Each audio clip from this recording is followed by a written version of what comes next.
She believed mornings told the truth about people. Before the world puts on its mask, before the coffee kicks in, and the practiced smiles are in place. There's a rawness, an honesty, that only exists in the quiet hours just after dawn. For her, this was the most beautiful time of day, a secret world she had all to herself. Her name was Alara, and her love affair with the sunrise began not out of discipline, but out of desperation. For years, she was a night owl, convinced that her creativity peaked when the moon was high and the city was asleep. But those late nights were filled with anxiety, a relentless pressure to be productive that often left her staring at a blank screen, feeling like a failure. The mornings were a hurried blur of alarms, stress, and a desperate rush to catch up with a day that had already started without her. She was tired. Not just physically, but soul-tired. She was tired of chasing a life that felt like it was always one step ahead. One night, after another fruitless session of wrestling with her thoughts, she gave up. Instead of setting her usual late alarm, she set it for 5 a.m. She didn't know why. It was just a whim. A quiet rebellion against her own failing routine. The next morning, the alarm's gentle chime felt alien. She stumbled out of bed, her body protesting, her mind foggy. She pulled on a sweater and stepped onto her small balcony, and then she saw it. The sky was a soft, bruised purple, just beginning to blush with streaks of pink and orange at the horizon. The city below was still, bathed in the gentle glow of streetlights. There was no noise, no rush, just a profound sense of peace. In that moment, something shifted inside her. She wasn't thinking about her to-do list or her deadlines. She was just there, breathing, watching the world wake up. It felt like she had discovered a secret, a hidden chapter of the day that no one else knew about. She started making it a habit. Every morning, 5 haman shidi, make a cup of tea, wrap herself in a blanket, and sit on her balcony. She watched the first delivery trucks make their silent way through the streets, the lone jogger pounding the pavement, the lights in other apartment windows flickering on one by one. Each light was a story, a life beginning its day.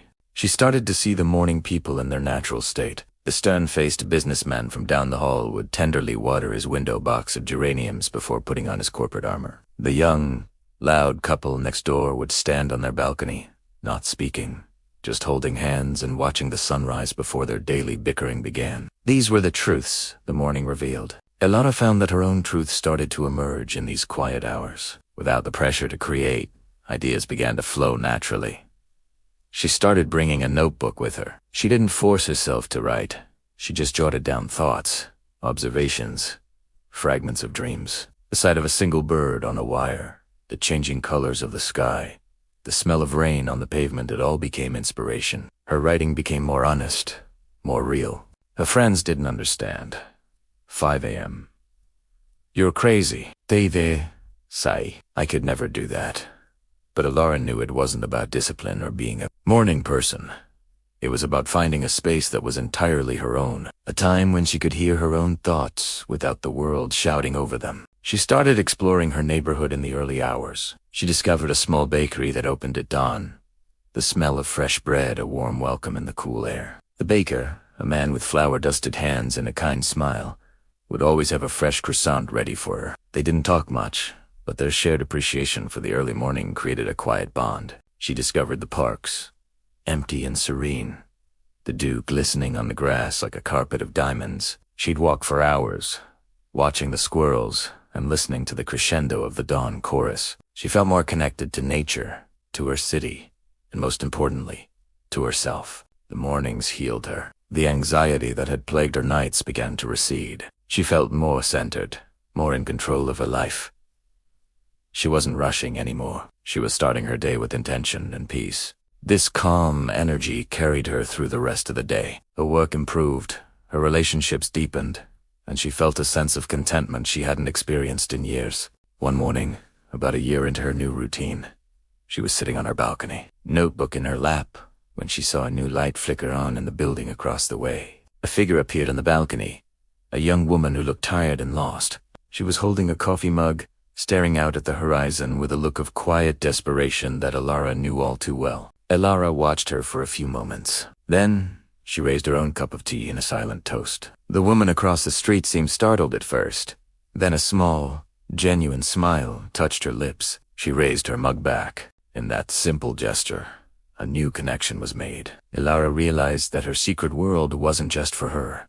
The morning was an invitation, open to anyone who needed to find their truth. It was a time to see others, and to be shown not for the roles we play, but for who we truly are before the day demands we be something else. Her love for the early mornings was no longer just about her own peace. It was about sharing that peace, that quiet understanding that we are all just trying to find our way. And sometimes, all it takes is waking up a little earlier to see the world and ourselves in a whole new light. The mornings didn't just tell the truth about people. They gave people the space to find their own truth again. And for Ilara, that was the most beautiful discovery of all. If you've ever felt overwhelmed by the noise of life, maybe the answer isn't to push harder, but to find your own quiet time.